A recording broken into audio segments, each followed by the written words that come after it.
Good morning. Hope you all had a good weekend. If you are watching this after the weekend, yeah, it's been a really windy, rainy. It still is. We've still got weather warnings here. I think until tomorrow, it's been quite bad.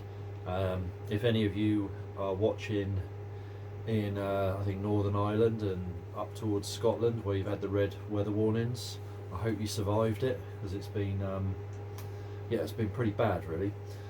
Anyway, back to it. I've got a pair of Spendor BC2s here today, which have come all the way from, I can't remember where.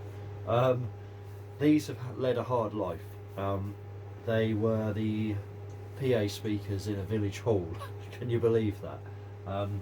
I think a long time ago they were either purchased by the village hall or donated to them, and they were used for their, I guess, all their music and everything else. So they've been probably beaten on quite hard. Cosmetically, they're not too bad. They need sanding back and oiling, and I'm going to strip all the drivers off the baffles and repaint those as well. My client herself wants to recloth the covers, so that's not a problem. So yeah, other than doing the cabinets, tidying up the baffles, I've got to get them working properly. So I've done the measurements, and as you'll see, we've got one woofer out and we've got one HF 1300 out. So I'll put those measurements in now for your viewing pleasure.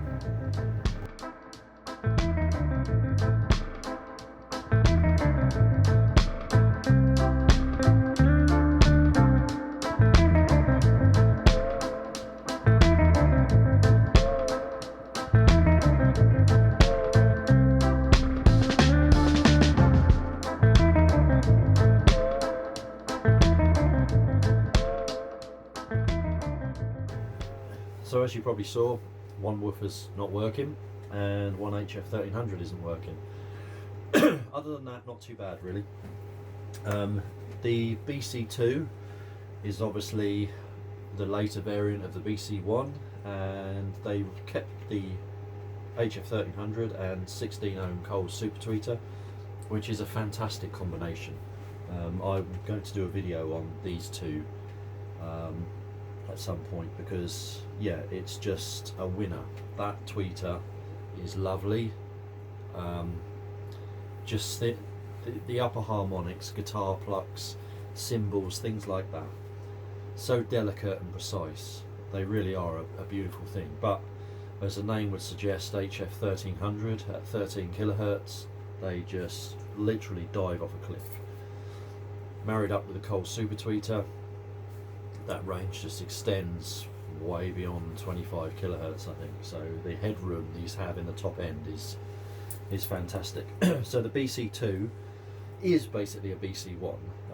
The crossover was mounted up here, as opposed to, I think, down the bottom on the BC1. But the main change was the woofer. So the BC1 woofer was, I've had a number of them here that I've repaired, and they're quite fragile. I mean, they were pretty much handmade, and they suffered from voice coil burnout, things like that, because they were quite low powered. And the other thing was tinsel wires as well. They just fracture, and sometimes you can repair them, sometimes you can't. It just depends. But the BC2 woofer is largely the same, but the main difference is the voice coil is much bigger and they have a higher power handling. I actually prefer the BC2 to the BC1. I don't know, the mid-range, it's difficult to separate the two without having both of them here to listen to, but possibly the BC1 is a bit better in that vocal area. I don't think there's much in it, but I feel these are a little bit more powerful. Having said that, I have had a pair of BC1s here, and one of them had a BC2 woofer, and measurement wise there was really nothing to distinguish, and I spent an evening listening to them, swapping them left right, left right, left right. I couldn't tell the difference. So that's kind of a good thing, because the BC2 maintained the character of the BC1, but with a more robust, higher power handling woofer, which is a good thing. So there's a number of speakers that use this combination. In fact,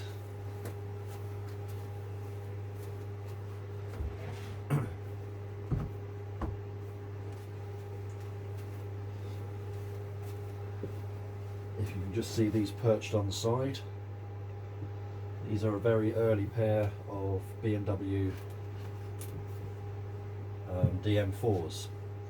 I'll do a video on these. These are just here to be measured and serviced, but there is a problem with them. They've been looked at before, I guess. We've got a sticker here, phase, power distortion, pen. Whether that's frequency plot or not, I don't know. I think the Coles Super Tweeters on these aren't working, or they're not working properly. But again, these use the same combination and B&W's own Bextreme cone woofer. These early ones go tight, the suspension, but that can be suppled back up again. New cover cloth as well. Yeah, so get these working properly, that's the first thing. I'll have a look at that woofer, see if I can repair it. The original idea was, if that was dead, ultimately find a second-hand one, and I did have a handle on one, but that's since gone. I've successfully done a KEF B200 transplant on these before a number of times. In fact, quite a while ago I built my own kind of BC1, BC2s using a pair of B200s. It's in an earlier video. Here's a picture of them.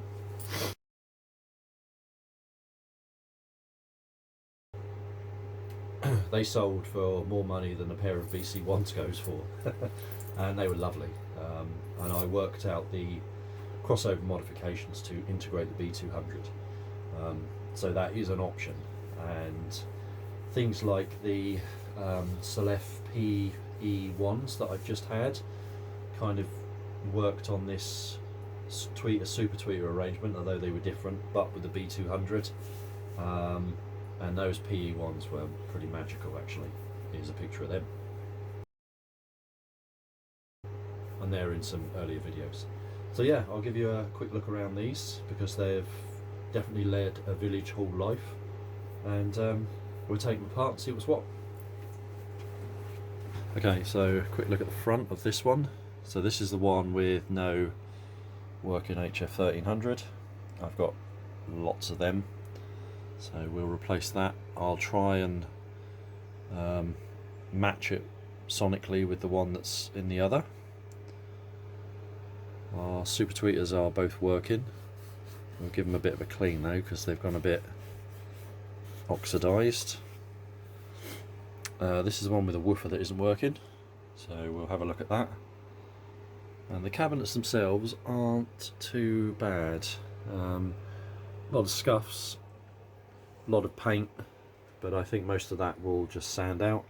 We do have a corner knock on the bottom of this one, which I'll try and stabilise and fill. Thankfully it's down the bottom, so it's not the end of the world.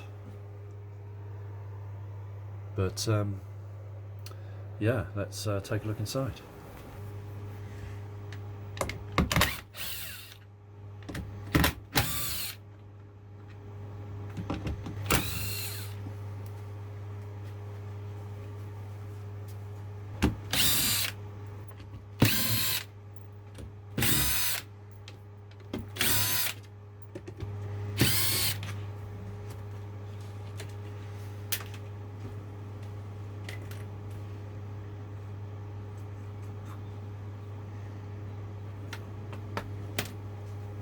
Right, so I want to get this stripped down, and then I can take a look at that woofer and then take a look at this crossover as well.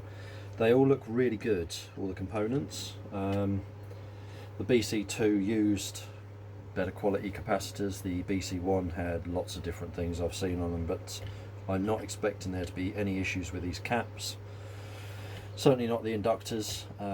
but I will check them. And there's a little resistor, can't remember its value, it's either 33 or 82 ohms that bridges the super tweeter inductor, and that does look a bit scorched to me. So we will see. So we'll strip this down, just make a note of what drivers are with what cabinets.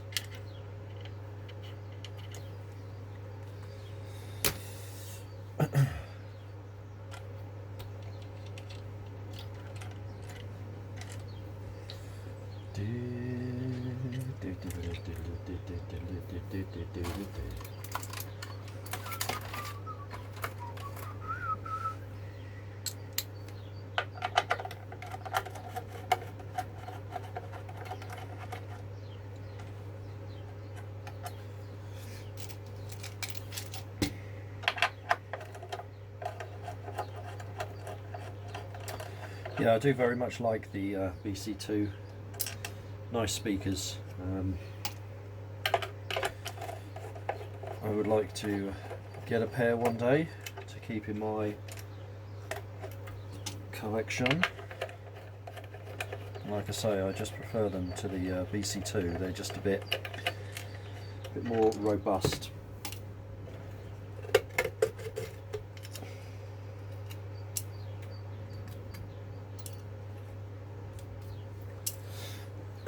So that's our crossover, and we have a third order high pass for our super tweeter, and we have a third order high pass for our HF 1300, but also rolling the top off. This is kind of not an auto transformer, but two inductors in one, and then our woofer circuit third order, and we've got a couple of resistors here and there bridging. I think that one bridges this inductor, that one bridges that one. A few reasons for that, but I'll probably draw this out later. There we go. Iron core, little air core on the super tweeter, but good quality.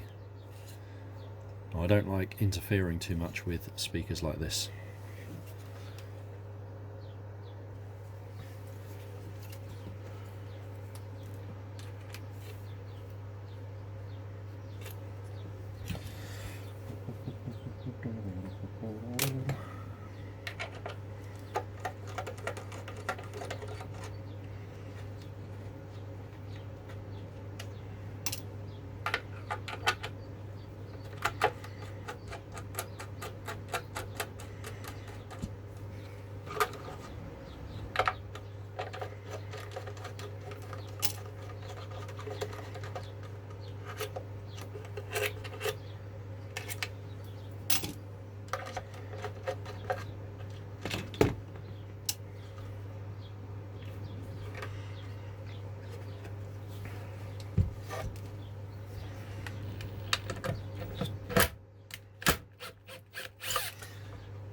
You have to remember with these screws that I'll show you.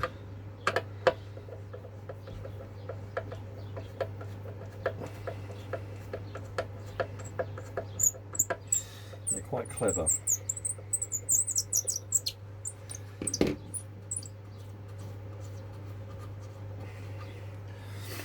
So they have a left-handed wood thread that holds them into the baffle, and then a normal right-handed thread on the nut side. So you have to unscrew them backwards initially and then forwards to get the fine thread out. But yeah, they sort of screw into the plastic of the HF 1300 as well, so to get the HF 1300 out you have to take these out too. So screw them in, and then the normal way. It's really confusing.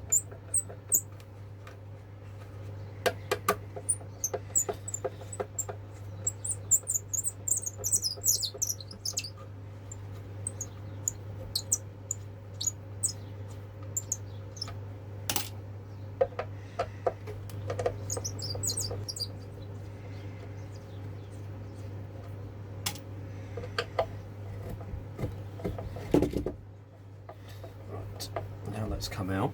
I'm going to put these back in because I actually want to, when I spray the baffles, paint these screws as well.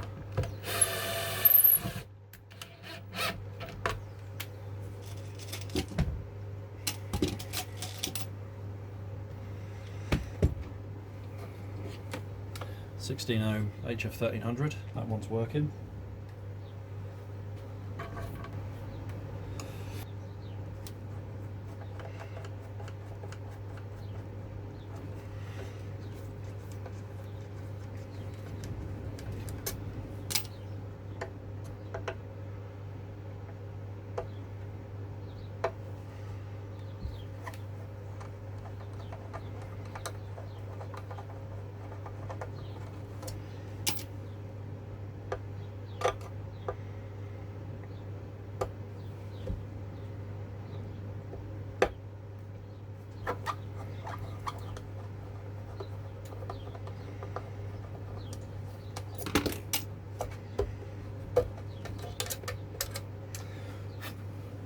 Our 16 ohm cold super tweeter.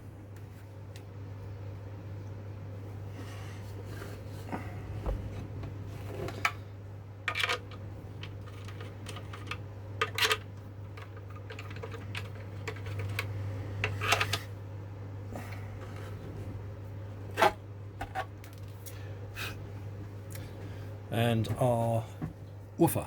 So we'll see if we can test this out, and possibly it's repairable. I can see the cone has sagged as well, so when I put that in I want to be a bit mindful of that when it goes back in. Right, let's take these out. So you probably can't see it, although you might be able to. The tinsel wire coming off the voice coil there has fractured. You find a pokey stick. So you've still got the cotton attached, but the braiding has broken away. And that's really common, more so on the BC1 woofers, but I've seen it quite a lot in this. I think the main reason is because they also anchored the tinsel wire to the spider, and I think that just puts more, if I push the cone in and out, more strain on that little part. I'm getting continuity from here to here, which is around the 6.5 ohms, which is what I'd expect because these are 8 ohm nominal, but I think this tinsel wire is breaking down as well, although it looks intact. So yeah, I'm going to see what I can do. I'm going to try and get some solder built up on these and then test across there, and if that works then I'll try and tack on some more tinsel wire. But yeah, otherwise this driver is in nice condition. You can see how, probably can't see in there, the pole piece, how much bigger the motor on these is compared to the BC1. So these have a much better sort of power handling, but this tinsel wire fatigue is still an issue. So I'll see what I can do. So I've got some solder on there and on the other one, and the heat's allowed me, probably so difficult to film, the heat's allowed me to remove the glue that's right in at the voice coil, and it has fractured slightly where the glue was as well. So getting the multimeter in there, I am getting a good continuous reading right in there. So I'm going to try and build up some solder on the inside of that, and then get some new tinsel wire on there.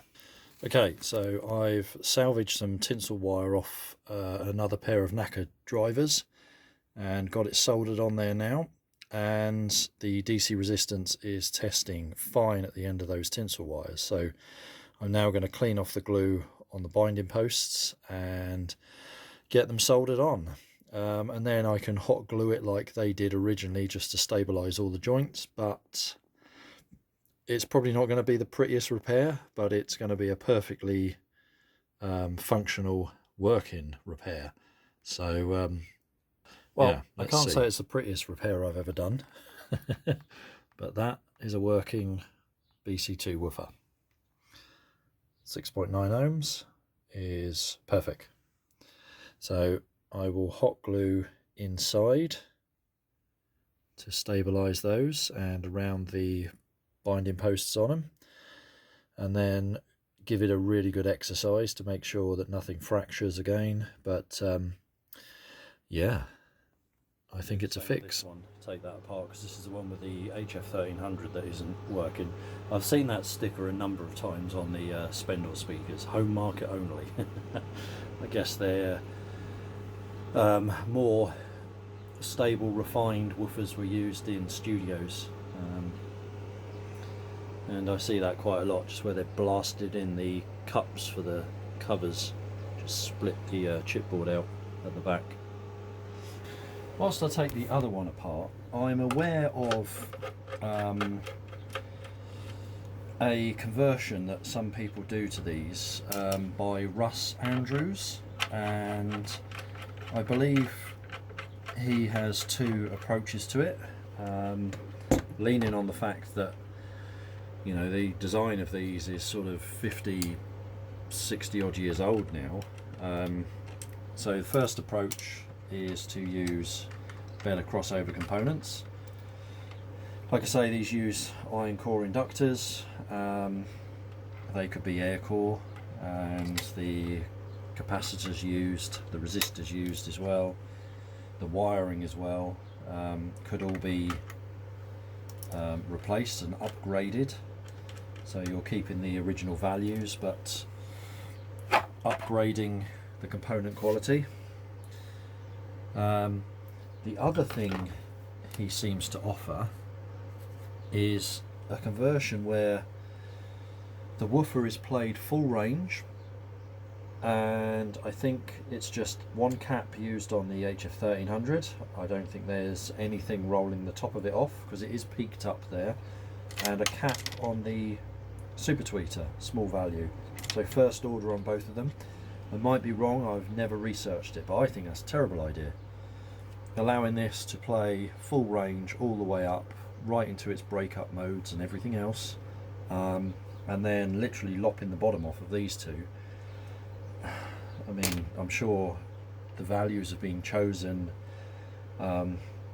correctly, but I imagine the signal path is much cleaner, but the integration, I can't see that being better. Anyway, if anyone has ever done that conversion versus maybe a parts upgrade on this, stick a comment in.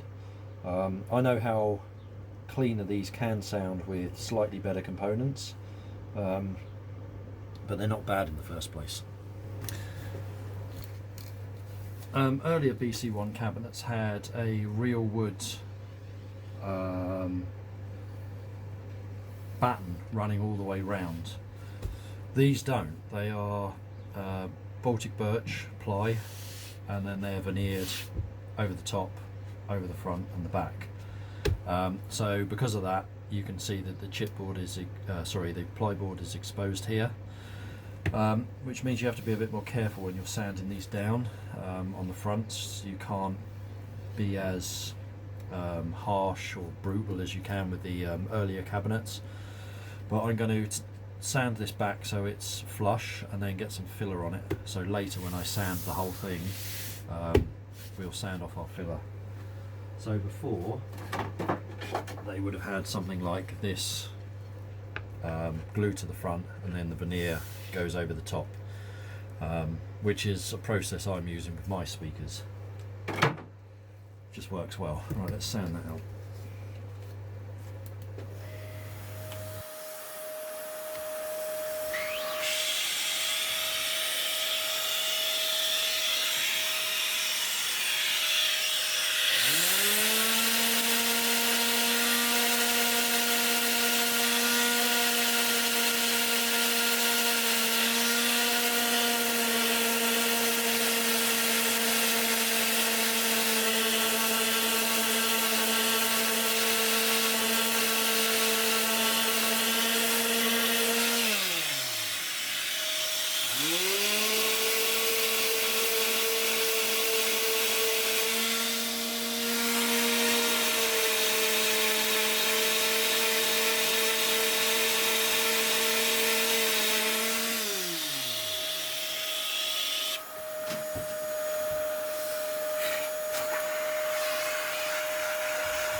blimey.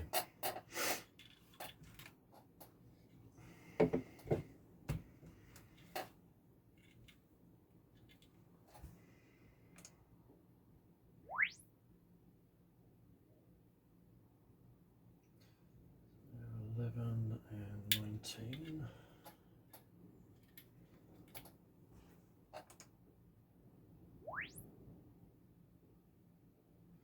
Yep. That matches that perfectly impedance wise. That one doesn't. That's our dead one.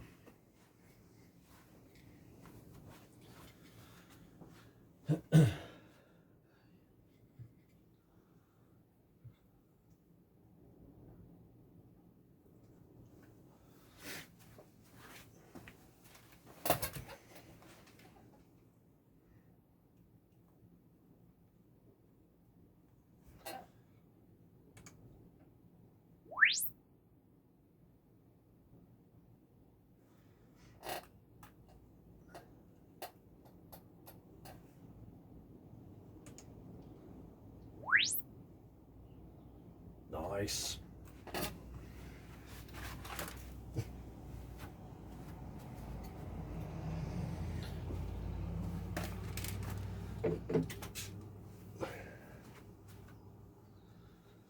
Right, so this is our repaired woofer.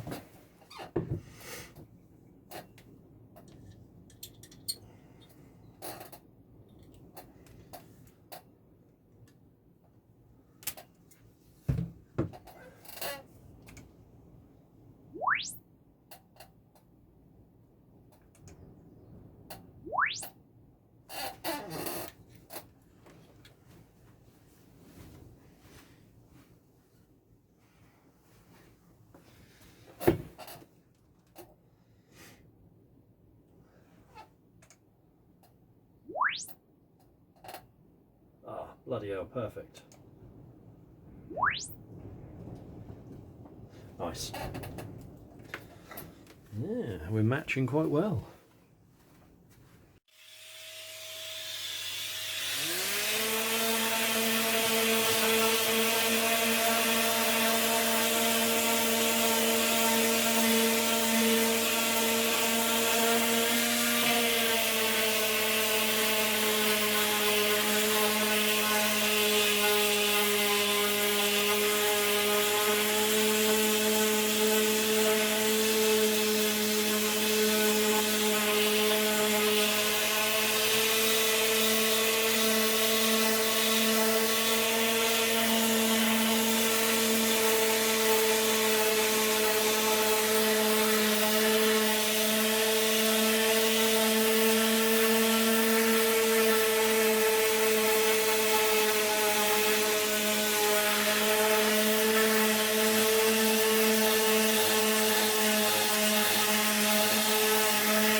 So now I've sanded that one, there's a few little bits and pieces that also needed filling, so I've got filler on this one now as well, mainly the corners, but they've come up really well. Once they're oiled they will be really nice. So the other one, I filled that corner.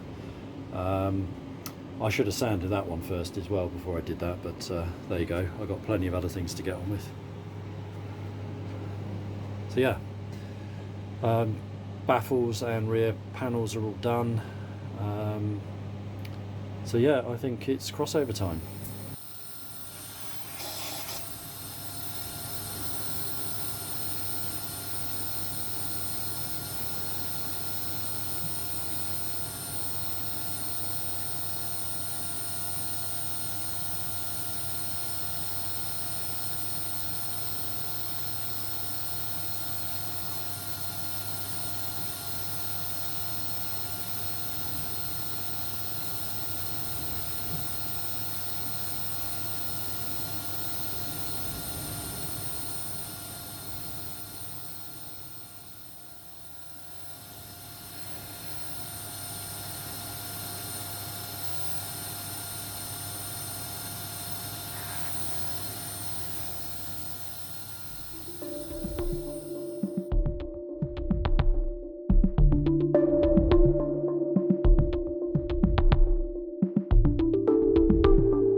Okay, I've gone through this one, every component. I was a bit worried about the little 33 ohm resistor, which bridges the air core inductor on the super tweeter, but it's absolutely fine.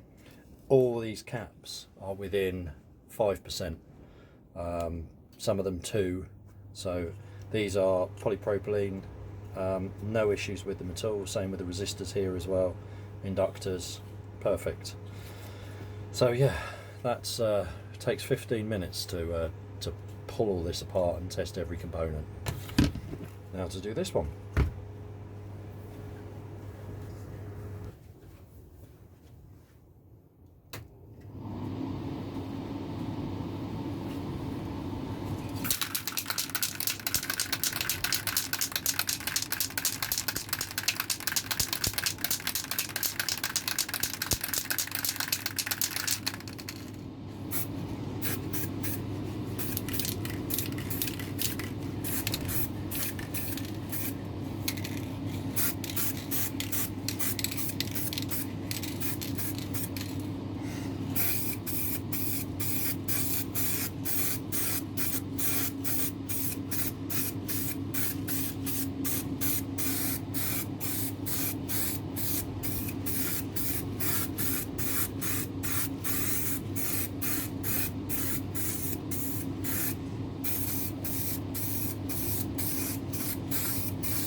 God, honestly, it's ridiculously windy out there. Okay, I'm going to draw out the crossover schematic for the BC2. It is a little bit different to the BC1, but not a great deal. Interestingly, I can't find anything in terms of a schematic on the internet. The kind of go-to websites like Mark Hennessy and things like that for this type of speaker, nothing. So I'll draw it out. Might be of interest. I'll take a good picture of it as well, because I have noticed some of the schematics I've done have ended up on various pages here and there. Okay, we'll start with the super tweeter circuit because that's pretty straightforward. So in through a 1 microfarad capacitor, another 1 microfarad capacitor to our super tweeter, down to ground, and we have a very small air core inductor. What I get, 0.09, and across that a 33 ohm resistor.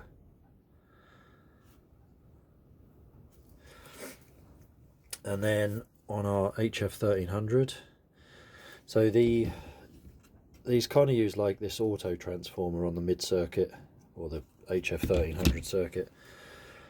So we come in to a set of capacitors,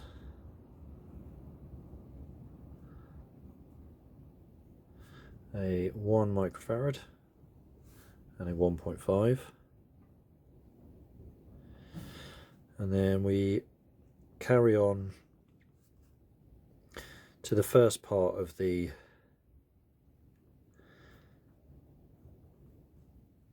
inductor. I'm just trying to think of the best way of drawing this.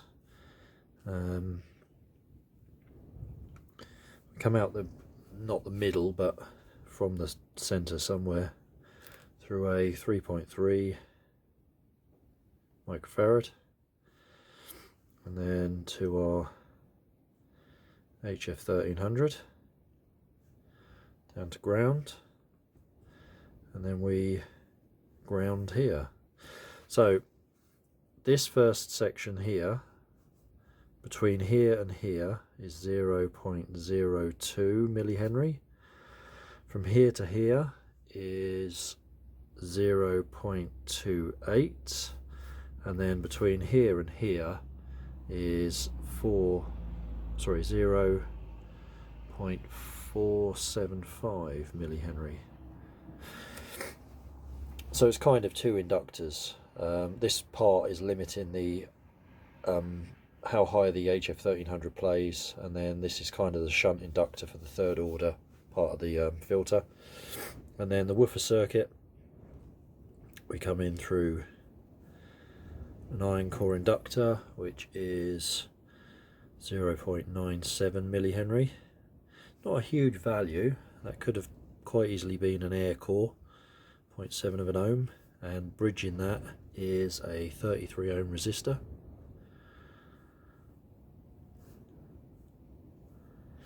And we carry on to exactly the same arrangement, 0.97 millihenry, 0.7 ohms to our woofer, and we also have a 33 ohm resistor across that, and then also a 4.7 microfarad capacitor down to ground. So kind of a third order slope really on the woofer circuit. So there we go.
so windy out there, it's just unreal.